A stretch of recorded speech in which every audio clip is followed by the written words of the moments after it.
Chapter 4: Earwax and its Uses. Nature makes nothing in vain. That nature makes nothing in vain is an established truth in the minds of all persons whose observation has created in such persons a desire to reason, and that being my faith for many years, I asked myself to try and get a reason of why nature had made and placed in a person's head so much fine machinery just to make a little earwax. If nothing is made in vain, what is that bitter stuff made for? It is always there, and more being made all the time. I have read many authors or say-sos about earwax, and about the best the wise or the unwise have said is that it would keep bugs and other insects out of our heads. I thought if that was all that it was made for, nature had done a great deal to shoo off the bugs. The idea that it was made bitter and bad to eat just to make bugs sick was weak philosophy. If nature never did any useless work or made anything in vain, at this time I saw the doors all open and a good chance for the loaded mind to unload and bring us other uses for earwax than bug food, and to lubricate the auditory nerves with dry wax. At this time of my desire to know some positive use or object that nature had in forming so much fine machinery, and no use for its products when made, but to pull out of the head with a hairpin, I reasoned about so that this dry hard wax was once in the gaseous or fluid state. A successful experiment. When I had about concluded to sit down with the common herd of doctors and say that wax was wax, a fat boy of 2 summers was reported to me to be dying with croup. I began to think more about the dry wax that is always found in cases of croup, sore throat, tonsillitis, pneumonia, and all diseases of the lungs, nose, and head. On examination, I found the earwax dried up. So I put a few drops of glycerin, and after a minute's time, a few drops of warm water in the child's head, and kept a wet rag corked into its ear frequently for 12 hours, and gave it osteopathic treatment, at the end of which time all signs of croup had disappeared. I used the glycerin to soften the wax, which combining with water formed a harmless soap, better qualified for washing the ear, and retaining the wax in solution than anything I have tried, for it is my opinion that the earwax should be kept in a fluid state. When in that state, the absorbent can more readily take it up and use it in the economy of life in this condition. The same day 2 ladies came to my house, sore in lungs, necks tied up, sore throats, fever, and headache. As an experiment, in addition to osteopathic treatment, I put a few drops of glycerin in their ears, followed with water to wet and soften the wax, which was dry and hard, to get it back to a fluid state. Both got better of their sore lungs and throats in a short time, and in 24 hours they were about well, and lungs coughing out phlegm easily. From this I think that the cause of croup is simply the result of abnormality of the cerumen system.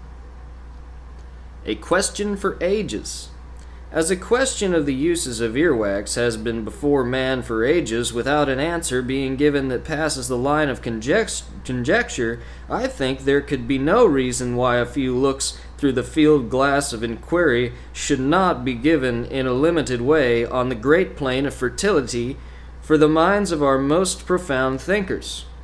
As far as the writer can learn from readings and other methods of inquiry, the power and use of earwax has never been known, looked on, or thought of as one of life's agents for good or bad health.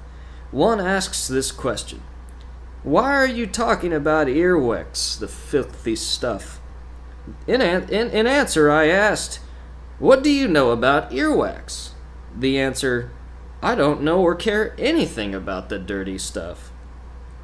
The position. As my spleen is my organ of mirth, I let it bounce against my side a few times at such ignorance, and gave the wax subject more study than ever. I began to read all the books I could find on anatomy, physiology, and histology to get some knowledge of the machinery that the wise architect of that greatest of all temples had made to generate wax. At this time, a conviction came to me to be sure of its uses before I gave an opinion. I find the center of nerve supply of the ears located at the base of the brain and side of the head in front of the cerebellum, just below and near the center of the brain, a little above the foramen magnum, close to and behind the carotid arteries, deep and superficial, just above the entry of the spinal cord to the brain. Thus, it is situated directly in communication with all nerves to and from the brain to every part of the body. Another question and another came, only to come and go without an answer, such as how and where is this wax made? Of what use is it? Why so awful bitter? Has it any living principle above dry earth? It is produced in the brain, lymphatics, fascia, heart, lungs. Is it produced in the brain, lymphatics, fascia, heart, lungs, nerves, or where? How much of it would kill a man? Would it kill at all? What is it made for? Is it used by nerves as food, or used by lungs, heart, or any organ as an active principle in the magnetic or electric forces? So far, all authors are silent even to offer a speculative opinion about how it is made and its uses. So far, we get nothing from the ancient or modern writers as to its uses or anything that would cause a man to think that the Creator had any great design when he made so wisely constructed and so much machinery and gave it such prominent place in the center of the brain. By this time, the reader begins to mentally ask, what does this wax evangelist know about the wax and its uses? The writer wishes to observe and respect all nature and never be too hasty.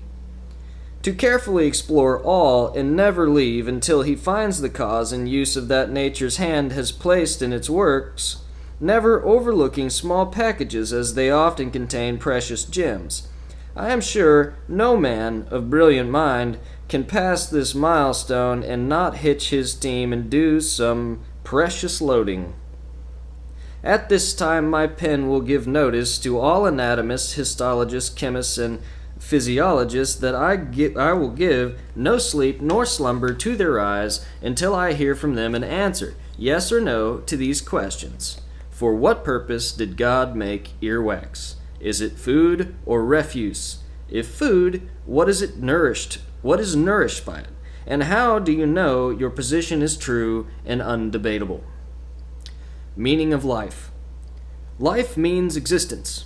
Existence means subsistence. Subsistence means something to subsist on, or of the degree of refinement to suit the being or principle whose function is to do the skilled work which is found marked on the trestle board of the wisest of all builders, whose work is absolutely correct in form and action, and beautiful to behold. It calls out the admiration of man and God himself, who did say of man, not only good, but very good. Some questions asked. I consider earwax one of the most important questions before the minds of our physiologists. The first and only knowledge of which substance begins with the observer's eye when he beholds the dry wax as it is excreted and dropped into the cavities of the ears. A question arises, and stands without an answer. Is this substance, which is commonly called earwax, technically called cerumen, is it dead, or is it alive while in this form and visible? If dead, why and how did it lose its life? Why has it not been consumed if once a living substance? When alive, is it in the gaseous or fluid state? And when alive and consumed as nutriment by the system, what does it nourish? Is the question for the philosopher's attention not superficial, but his deepest thought? Why is it deposited in the center of the brain if not to impart its vital principle to all nerves interested in life and nutrition, both physical and spiritual? Its location itself would indicate its importance. Another thought is that no better place could be selected to establish and locate a universal supply office for the laborers of all parts of the whole superstructure. Another question arises. When we examine a person paralyzed on one side, why do we find this bread of life in such great quantities on the table and not consumed? Has not one half of the brain and the nerves of that whole side, limbs and all, lost their power of digestion? Is hemiplegia a dyspepsia of the nervous, of nutrient, of the brain and organs of that side? If so, we have some foundation on which to build an answer why this wax is not consumed and is dried up in the ears of the paralytic. The answer would be that nutrition is suspended. Conditions in certain diseases caused by colds. Let us take croup, diphtheria, scarlet fever, la grippe, and all classes of colds, on to pneumonia. They present about the same symptoms, differing more in degree of severity than of place. All affect the tonsils, nostrils, membranous air passages, and lungs about the same way. Croup exceeds by contracting the trachea enough to impede the passing of air to the lungs. Diphtheria has more swelling of the tonsils, throat, and glands of the neck, but all depend upon the same blood and nerve supply, or in a general law of blood beginning with the arteries to and from the veins, lymphatics, glands, and ducts to supply and take away all fluids that are of no farther use to the vital and material support.